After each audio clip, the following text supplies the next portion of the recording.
নমস্কার বন্ধুরা, আমি দিব্যেন্দু আর আপনারা দেখছেন আমার channel creative garden and art bag.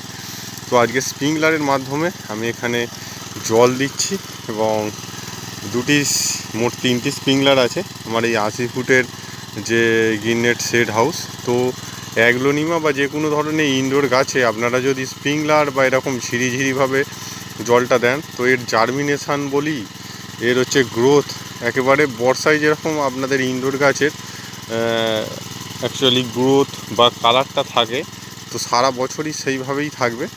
এবং স্প্রিংলারগুলো আমি অনলাইনেই কিনেছিলাম এবং খুব ভালো দেখুন কাজ করছে।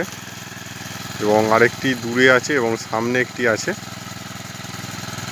তো এর স্প্রিংলারের মাধ্যমে জল দিলে কি হয়, আপনার সময়টাও অনেক বাঁচে এবং আপনার যে গাছে জল দেওয়ার কাজটাও একসঙ্গেই হয়ে যায় এবং খুব ভালোভাবেই হয়ে যায়। এবং এই যে গাছটা মাটিতে যে জলটা পড়ছে এবং রোদ উঠলে যে হিউমিডিটিটা ক্রিয়েট হবে, এতে করে কিন্তু এই যে ইনডোর গাছ বা যে কোনো ধরনের অ্যাগ্লোনিমা গাছ খুব ভালো হয়। নমস্কার।